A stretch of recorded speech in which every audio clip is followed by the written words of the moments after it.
الحمد للہ رب العالمین والعاقبۃ للمتقین والصلاة والسلام علی سید الانبیاء والمرسلین اما بعد فاعوذ باللہ من الشیطان الرجیم بسم اللہ الرحمن الرحیم۔ برادران ملت اسلامیہ، السلام علیکم ورحمۃ اللہ وبرکاتہ۔ آپ دیکھ رہے ہیں ہمارا چینل صدائے حق اور میں ہوں محمد خالد محمود نعیمی حمدانی۔ میرے محترم صدائے حق چینل کے سامعین و ناظرین، حضور نبی پاک صلی اللہ تعالی علیہ وآلہ وسلم کی مبارک اور پیاری سیرت کے عنوان سے آپ دوستوں کے سامنے گفتگو ہو رہی ہے۔ آج کی ویڈیو میں آپ کے سامنے تیسرے سال ہجری کے اہم اور ضروری واقعات اور ضروری چیزوں کا ذکر کیا جائے گا۔ آئیے بغیر کسی تمہید کے اپنے پروگرام کی طرف، اپنے ویڈیو کی طرف چلتے ہیں۔ میرے محترم سامعین و ناظرین، تیسرا سال ہجری، اس کے اندر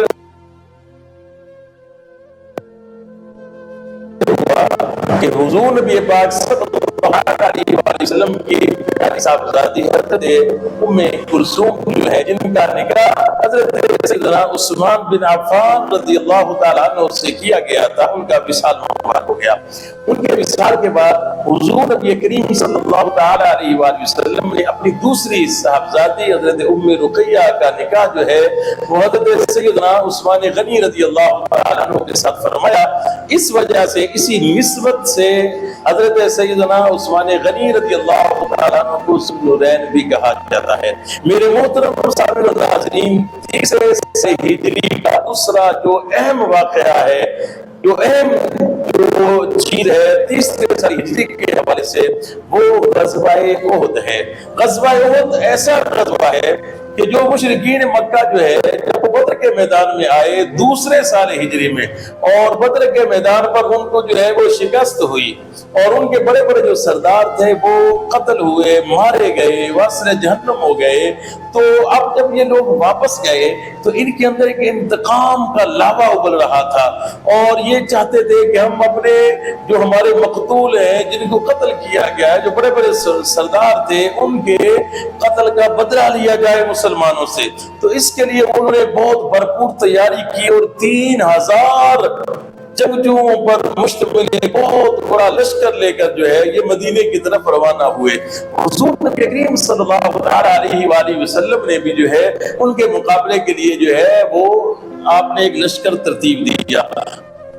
یہ جو لشکر ہے، اس کی جو یہ مدینے سے چلا تھا، اس کی تعداد جو ہے وہ 1000 تھی۔ 1000 کی تعداد مسلمانوں کی، 3000 کا لشکر جو ہے وہ مشرکین مکہ لے کر آئے، اور احد کے میدان میں جو ہے ان دونوں جو لشکر ہیں ان کا آپس میں آمنا سامنا ہوا۔ احد کے میدان میں ایک پہاڑ کی چوٹی پر حضور نبی کریم صلی اللہ علیہ وسلم نے 50 تیر انداز صحابہ کرام کو مقرر فرمایا تھا، اور فرمایا تھا کہ تم نے یہاں سے جب تک میرا کوئی دوسرا حکم نہ آئے تم یہیں پر رہو گے، اور اسے تو خالی نہیں چھوڑو گے۔ جب یہ جنگ شروع ہوئی تو ابتدا میں جو ہے وہ اللہ تبارک و تعالیٰ نے مسلمانوں کو جو ہے بہت نصیب کری۔ مسلمان جو ہے یہ کافروں پر مغلوب غالب ہو گئے، اور کافر جو تھے وہ مغلوب ہو گئے، اور وہ پیچھے ہٹنے پر مجبور ہوئے۔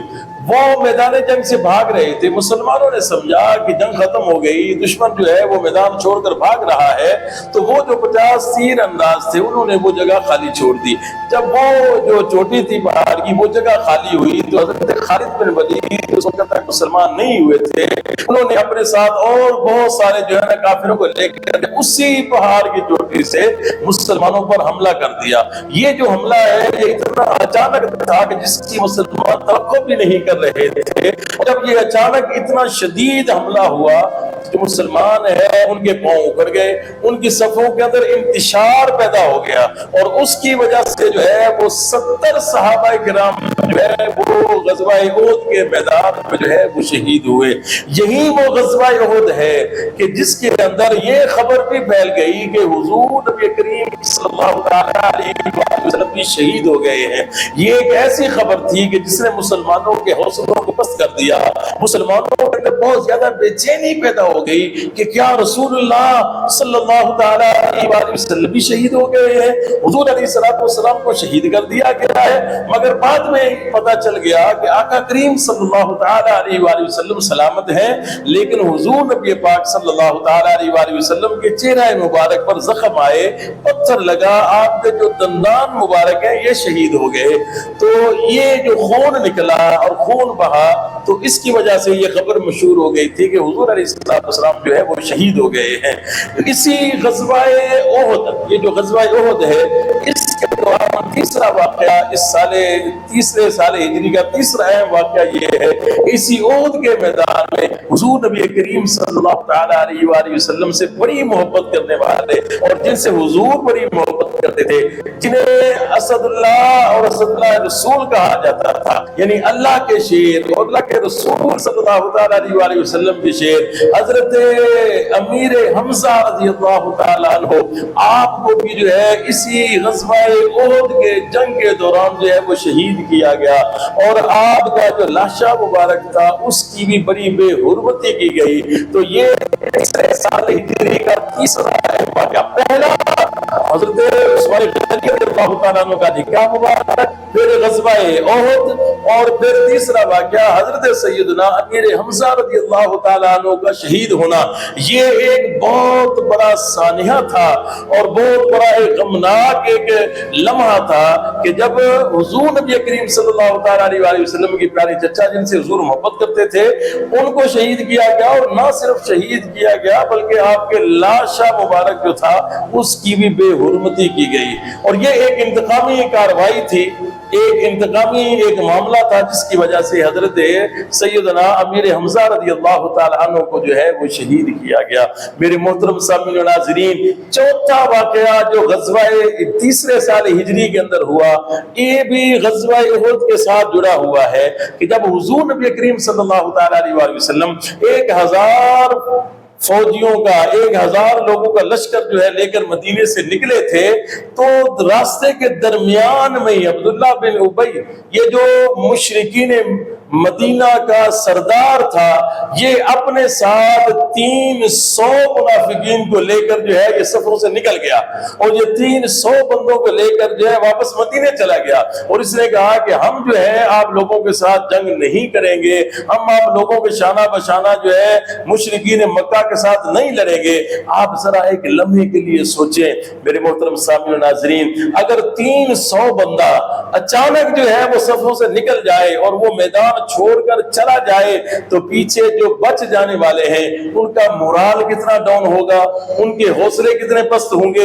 یہ ایک وہ جو منافقین تھے، یہ ان کا بہت بڑا ایک داؤ تھا، ایک بہت بڑی منافقت والی گندی حرکت تھی جو مسلمانوں کو نقصان پہنچانے کی وجہ سے کی گئی. اور اسی غزوہ احد کے موقع پہ پتہ چل گیا کہ منافقین جو ہیں یہ کسی بھی حال میں مسلمانوں کے خیر خواہ نہیں ہو سکتے، یہ مسلمانوں کو کوئی فائدہ نہیں پہنچائیں گے، بلکہ ان کو جہاں موقع ملے گا، جب ان کو موقع ملے گا، یہ اسلام کو اور مسلمانوں کو نقصان پہنچانے کی کوشش کریں گے. تو یہ میرے محترم سامعین و ناظرین تیسرے سال ہجری کے چند ضروری واقعات تھے جو آپ کے سامنے بیان کیے گئے. امید کرتا ہوں کہ آپ کو ہماری آج کی ویڈیو پسند آئی ہوگی.